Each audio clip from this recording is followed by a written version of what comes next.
Hi friends, welcome to the Why on Earth Community's Stewardship and Sustainability podcast series. We're in the middle of the holy days, the depths of the winter solstice, right between Christmas, Hanukkah, and the New Year. And I thought it would be nice to get out in the mountains with you, get out in the cold, the elements, and share a chapter from Why on Earth. Chapter called Change, which is really being shared in the spirit of the changes we can make in our own lives, in our own communities, really changes that affect our whole world, as perhaps some of us will be setting intentions, New Year's resolutions for this coming trip around the sun. And may this little chapter be an offering of joy and success to you with any of the changes you're cultivating in your life this year. I'm struck by the power of the self-creative aspect of our human experience, our human journey. There's a beautiful word, autopoiesis, meaning self-creation, that is part of this pathway and this opportunity, it seems, that we have to transform ourselves in our life journeys. You may notice a little wind as I'm reading. You may even hear the call of raven, the call of eagle, perhaps hawk. And I invite you to just enjoy these elements, enjoy these creatures, these friends. Behind me is the Continental Divide, the headwaters of ultimately the Mississippi River and the Gulf of Mexico here on this side. Just over those mountains, the water flows to the Pacific instead. So here's a celebration of change, which is the 28th chapter in Why on Earth. Change. The only way to get where we really want to go. Nelson Mandela tells us you can never have an impact on society if you have not changed yourself. William Shakespeare said, "It is not in the stars to hold our destiny, but in ourselves." And Lao Tzu says, if you do not change direction, you may end up where you are heading. I like that one. It's got some humor and levity in it. So here we go. Are you exactly the same today as you were last year, last decade? No, of course not. Obviously not. Change is that one constant we all experience in our lives. We change. The world changes. We must change. It is both a truth and an exhortation. Our world is changing rapidly. Our climate is changing globally. And we can change thoroughly. If we are not yet sufficiently unplugged, sufficiently listening, thinking, and speaking, sufficiently envisioning and creating, what is to be done? We must change. If we are to survive, if our culture is to survive, if we are to create a sustainable future, we must change. Change is certain, but to what end, in what direction, that is not yet certain. That is a function of our choosing as a society, as a culture, as individuals. From the previous chapters, we have explored and possess much more why change is critical, but what about the how to change? What are the tipping point mechanisms we can employ to create the change we want? Many of us choose to change our own lives, repatterning our habits by hacking our dopamine, serotonin, oxytocin, and endorphin cycles to increase balance, health, and well-being. Sometimes change comes slowly, sometimes steadily, sometimes quite quickly. We can also change our culture together. We can do this very, very quickly together. With memes, tools, and techniques, we can culture crack together, creating the world we really want. There is a connection between our individual ability to make deliberate changes personally and our society's ability to adapt and change as well. As climate change and rapid desertification impact regions like North Africa and the Middle East, as the lives of island and coastal communities worldwide, most especially the poor, are disrupted by rising sea levels and more intense storms. Let us ask, are we willing to change, to work and to create a sustainable future and to help our global human family? There's a lot to think about. I'm inviting us to explore how our intentional changes will create more hope, and how more hope will create greater positive change, at a time when change and when hope are terribly needed. This is not easy, but it is worthy. We're talking about changing both ourselves and our culture, our own habits, and what we value as a people. Let's explore this a little more.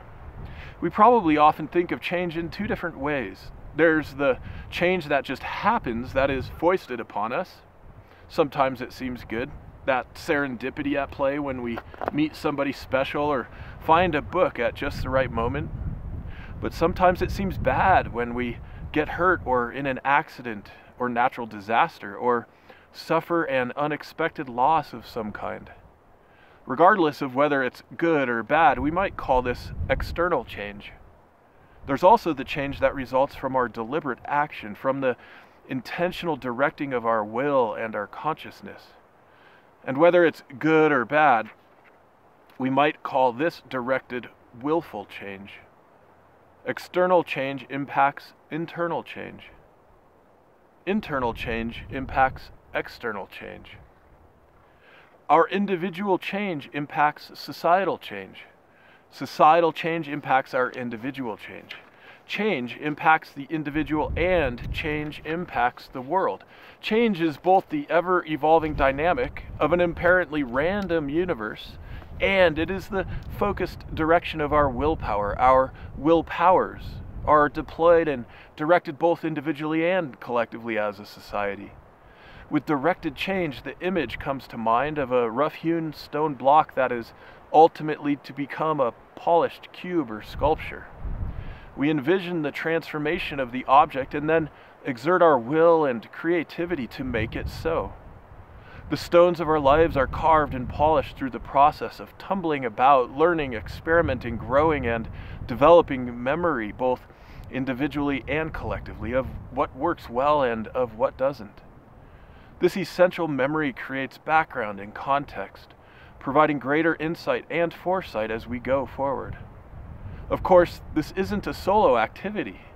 Let us recognize and celebrate with gratitude those certain teachers, certain mentors, certain parents and elders who help us along this pathway of development and improvement.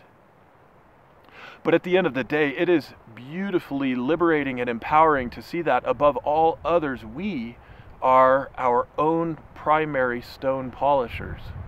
In collaboration with the mysterious divine, we are ultimately the sculptors of our own lives. We ultimately each choose for ourselves, for our lives, our health, our well-being, our families, our communities, and our world, whether, how, and why to change. When we choose to change, it is through our own will, our own power, our own divine spark of beauty, of self-awareness, of creativity.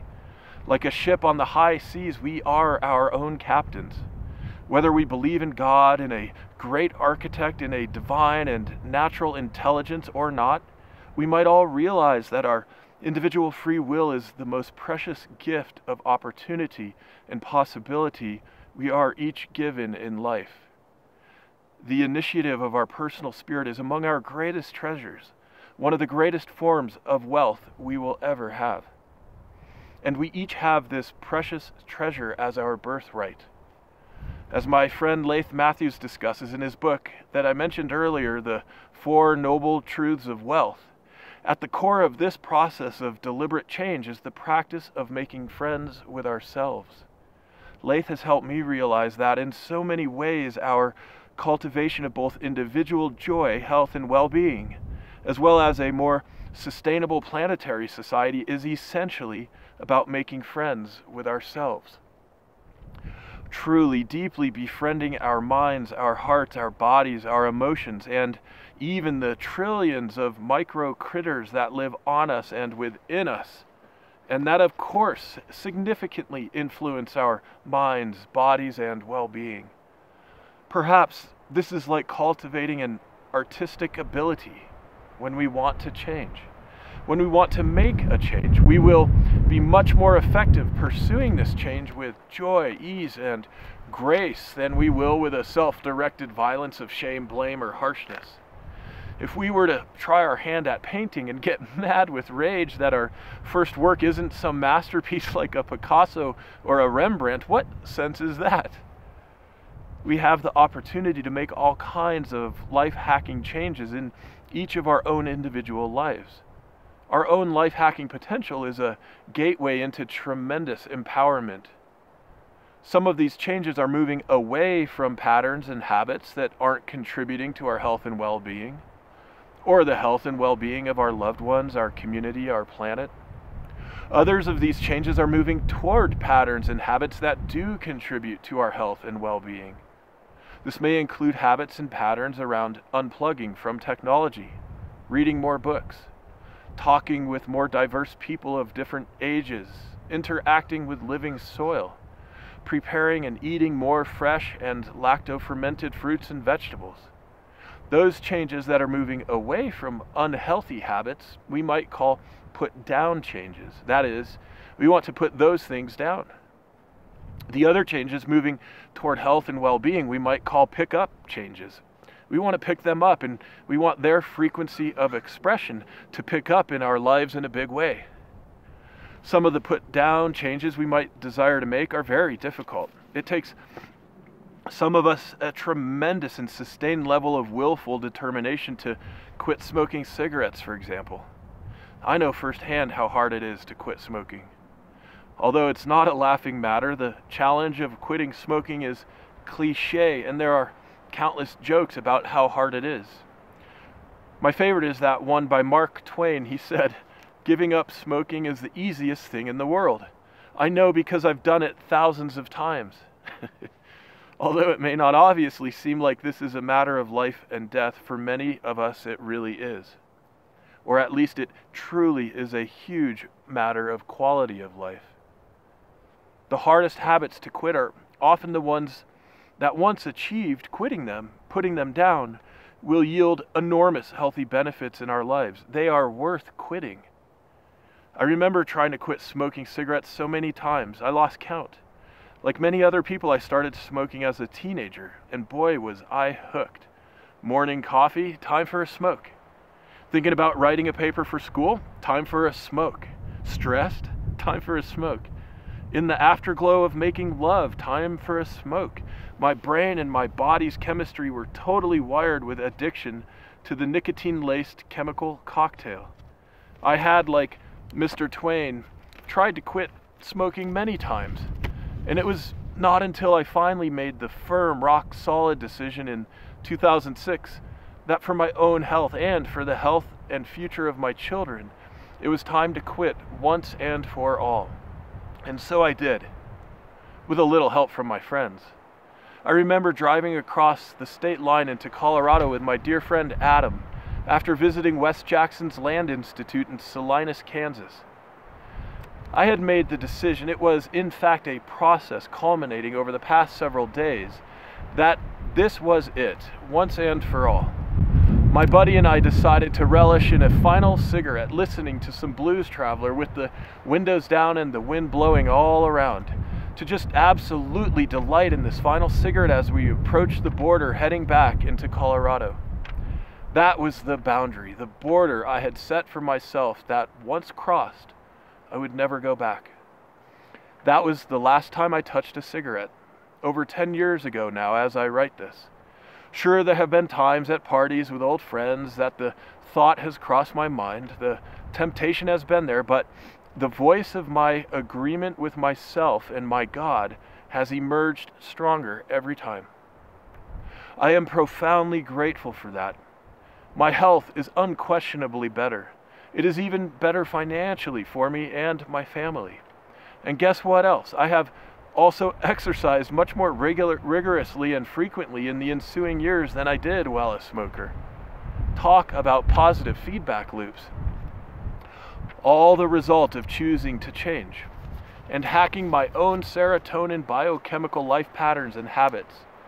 As Charles Duhigg conveys in The Power of Habit, the golden rule of habit change: you can't extinguish a habit, you can only change it.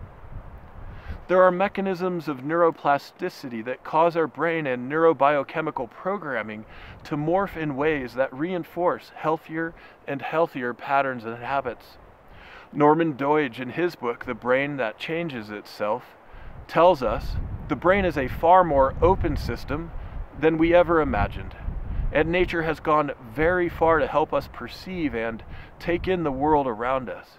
It has given us a brain that survives in a changing world by changing itself.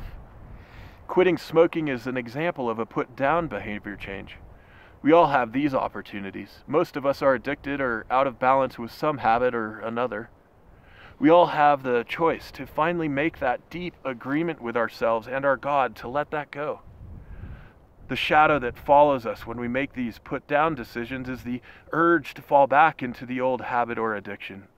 We can choose to gently love and embrace this shadow, yet resist with power as we continue forward, ever stronger on our path to deeper health and well-being. As for the pick-up changes that we want to make, there is a somewhat different process at play. The singular decision point of profound agreement we make with ourselves may still be quite similar, but the ongoing practice of cultivating the new habit is of a different nature. It is not resisting some urge or temptation, but is instead developing the mindfulness and the habituation that allows us to incorporate healthier habits routinely into our daily lives. This requirement of deliberate habituation and pick-up changes is, I think, what Winston Churchill was talking about when he said, continuous effort, not strength or intelligence, is the key to unlocking our potential. There are some that might be easier than others. Perhaps we're making the choice to eat healthier food. This involves an ongoing sequence of many small and simple decisions. Although our purchasing choices may seem small and simple, they can become very powerful in our lives. What we prepare ahead of time, perhaps on weekends, also significantly influences our ease of choices and options during the subsequent workdays. The pick-up change of buying and eating healthier foods not only contributes directly to our health, but also increases our energy levels and vitality, making it easier to exercise, smile, and be generally more joyful. Often we'll find that positive pick-up changes are more easily cultivated when we put down those negative patterns. Is it coincidence that I walked and jogged and practiced yoga more after quitting cigarettes? Absolutely not. The interactions of put-down and pick-up changes that we choose in our lives are incredibly interwoven and incredibly powerful. The key factor underlying our deliberate changes toward greater health and well-being is our willful choosing. Just as we can choose to improve the health and well-being and sustainability of our own lives and in our own families, we are increasingly recognizing that our personal changes will benefit not only ourselves and our loved ones, but also the whole world and the whole human family. By choosing to compost kitchen scraps, we build soil instead of contributing more landfill methane to the greenhouse gas loading of our global atmosphere. By choosing organic and fair trade foods, we are supporting the health and livelihoods of people in communities all around the world, instead of subjecting them to poisonous chemicals and near-slavery wages and conditions, while we're also promoting our own personal and family's health, well-being, and mental performance. We have the power to effect considerable change in our own lives and in the lives of our brothers and sisters all over the planet. And as Malcolm Gladwell shares in The Tipping Point, just as a similar trim tab is used on the giant rudders of large ships to change course, the small changes we choose to make in our own lives will cause huge changes over time. Now, we've been talking in discrete terms regarding pick up and put down change, but they often really go together, hand in hand, and can be mutually reinforcing. Like the way my quitting smoking correlated to exercising more. Which caused which? Neither one is actually the full answer. They both caused and enhanced the other. As I turned to more exercise, my neurochemical constitution began producing more feel-good hormones like serotonin and dopamine from the physical activity, filling the void left by the craving of nicotine. As my lungs and cardiovascular system began healing from years of smoking, exercising became less and less painful and uncomfortable. We can probably each think of several ways in which we can make positive changes in our own physical neurobiological health. As we each choose more of these positive changes, we'll not only get smarter and feel better in our own lives, we'll also have more and more positive impact through our consumer demand, community interactions, and ultimately, positive impact on our global society. There is so much available to us right at our fingertips, and so much to celebrate with gratitude as we deliberately choose the changes that improve our lives and the lives of our families. But there's an arena of change that's not quite so obvious in the biophysical realm, one that is one that is absolutely critical to creating the future we really want. That is changing the way we think. One of the most noble and courageous forms of change we can cultivate in our own lives is changing our minds. Such change can be caused by learning new facts, gaining new perspectives by talking with others who have different experiences, and through our own changing experiences as we move through the chapters of our lives. To change our minds is one of the most powerful forms of healing and reconciliation. It often requires immense courage to admit to ourselves and to others that we have, after considering additional data, information, knowledge, and wisdom, come to a different conclusion, belief, or view than we previously held. It can be scary, especially as so many of our most strongly held conclusions and convictions make up the sinew and glue that bond us with our closest friends and allies. How difficult it is when we realize we're actually seeing things quite differently than we did previously, and then our closest circle still do. Can we engage that change with love, compassion, courage, and soft, measured communication in order to strengthen and not weaken our relationships? Can we maintain the God-inspired perspectives that we've come to and not be swayed back to the mainstream of our immediate circles? Can we find and engage with new friends and allies as well in order to nourish and celebrate our dynamic and evolving worldviews? To change our minds is one of the most noble and most challenging virtues we can cultivate. Let's pause here and reflect. When is the last time you remember changing your mind after gaining new experience or learning new information? After speaking with others and encountering new knowledge and wisdom as the result of others' experience, we can reflect on such change in our own lives. The truly brave among us will share and converse how and when we've changed our minds with others in safe circles. Our world needs us to do so. Our world needs us to really consider and reconsider some of the underlying assumptions of truth that have formed the veil of our unsustainable and unhealthy status quo. Change takes courage and is for the courageous. For it often requires us to examine, recognize, and rewire the imprinting we've previously received in life from our families, our teachers, our friends, and our small community bubbles. It is a refashioning of our neurophysical, psychological imprinting that is at the core of deliberate change.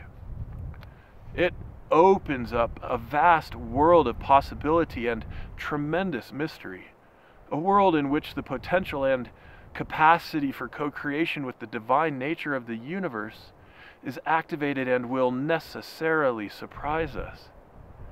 The greatest minds have known this as an absolute truth through the ages. As Shakespeare said long ago, we know what we are, but know not what we may be. It requires great strength, determination, and courage. It is actually far easier not to change, to reinforce old patterns, old assumptions, old antipathies, old certainties. But this is a deadly path. a path ultimately leading to psycho-spiritual decay and demise. As George Bernard Shaw once said, progress is impossible without change, and those who cannot change their minds cannot change anything. Not to change is weakness and is anathema to God's creation and divine spark of evolution and growth that exists in each of us. To hold on to old assumptions, beliefs, and convictions, moreover, to dig again with stubborn indignation, is the sign of an ossifying mind and a lack of faith in the divinely created mysteries at work in the universe. How could any of us humans possibly have a solid and constant purchase on the truth throughout our lives? What an absurd position to take in the face of God's infinitely unfolding creation. Changing our minds and changing our culture is to conspire with the unfolding mysteries of the divine. The more we each proactively choose to change toward health and well-being, toward care and stewardship, the lower the risk becomes of large catastrophes and calamities in our own lives and around the world, resulting from our collective impacts on the planet and atmosphere. These are the dimensions of the power lying within the realm of active and deliberate change. May we cultivate the strength and courage to pursue such change with increased vigor and conviction. And let us also, meanwhile, have the wisdom to prepare ourselves for those unexpected and disruptive changes which we can neither foresee nor control. For we all certainly experience them in varying ways from time to time. We can prepare our minds and hearts for these changes. We can draw sublime wisdom from great teachers and leaders to do this preparation, and to help us through very challenging times of upheaval. Friends, family, mentors, counselors, spiritual guides, and even certain books will be precious allies during these times. One of my very favorites is Pema Chodron's work, Comfortable with Uncertainty. I was given this book by Winter while going through that very challenging loss that I discussed in the chapter Envision. My business partners and I were forced to close our business after a decade of dedication, tirelessly hard work, and incredible feats of sheer willpower through harrowing challenges. Winter's support and Chodron's book were a godsend. During this time of profound sadness and searching, asking what's next, I spent time at the Pacific coast of Oregon, alone at the shore. Just me alone on the cold gray beach with the waves crashing in this otherwise silent, solitary space in March. One wave after another after another. I read passages from Comfortable with Uncertainty.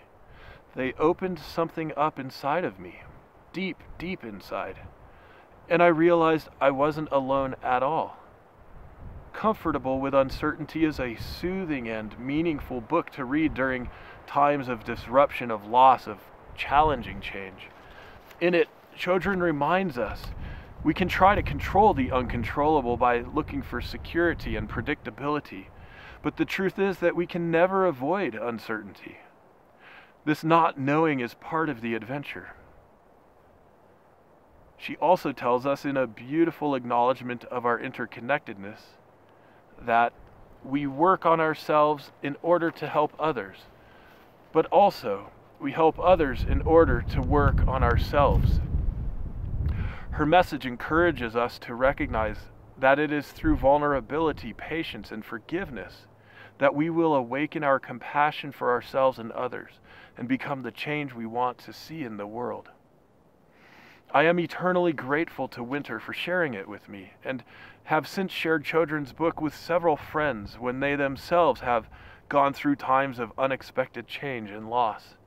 My friend Howard, whom I didn't actually know all that well when I shared the book with him, said it was an incredible gift and companion during his time of pain from a very unexpected divorce after decades of marriage. I only knew about his divorce through a community group in our town, and the fact that he was willing to open up and share a most vulnerable personal life story with me. It was our human connection because of our willingness to be vulnerable. It opened the doors for powerful change to enter into our realm. There's something to the alchemy that can occur when we're going through experiences of loss and devastation. There's a magic alchemy that allows us to connect more deeply with people. It requires of us that we open our hearts, that we let down our guard, that we share honestly and authentically that we're hurting, that we don't have all the answers, that we're perhaps mustering all of our strength to just take it day by day right now. It's absolutely wondrous the way people will show up in our lives when we open up in this manner. As Brené Brown tells us, vulnerability is the birthplace of innovation, creativity, and change. It creates a vessel of connection that invites others to let down their guard, to share their imperfections, vulnerabilities, and perhaps reflect on some of the challenges and losses and devastations they've experienced, some of their changes. It invites a depth of humanity and empathy that isn't often the protocol in our day-to-day lives of work and business and goings-on. It's precious to open with vulnerability. It's sublime. It allows a sacred flame to emerge and dance between us. It allows us to connect, to deeply and authentically form connections that will, in many cases, last a lifetime. Vulnerability presents us the gift of the forge of deep friendship. This is the opening of the flower of empathy. I often wonder what could happen, what will happen in our world as we each choose deliberately to show up with more authenticity, vulnerability, and empathy.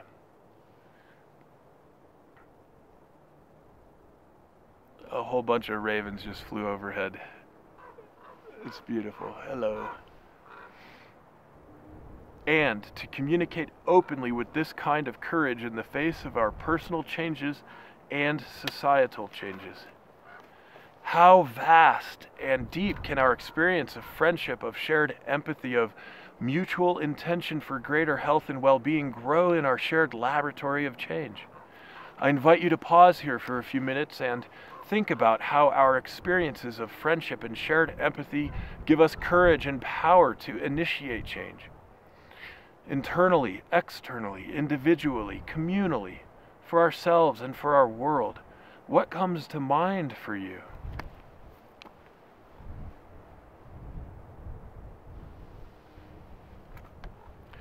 Friends, our world, our Mother Earth, our entire global family need us to explore and cultivate this powerful force.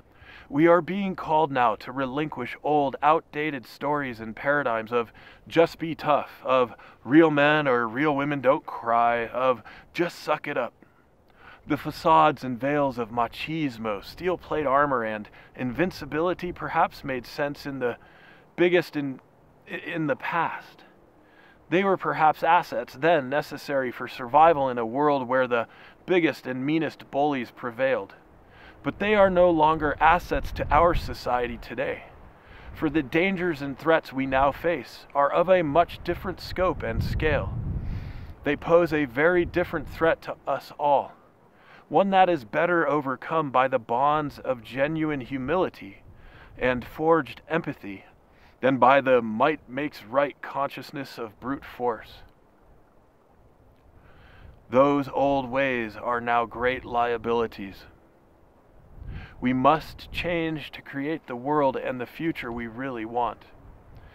In the past, it made sense to muster our strength and force to defend our tribes. Today, our tribe is the whole human family, and our greatest threats are coming from our own ways, lest we change. It is through the cultivation of friendship, empathy, humility, wisdom, and faith in something far greater than ourselves that we will quicken and amplify deliberate personal change, and thrillingly that will lead our culture out to broader, healthier societal change.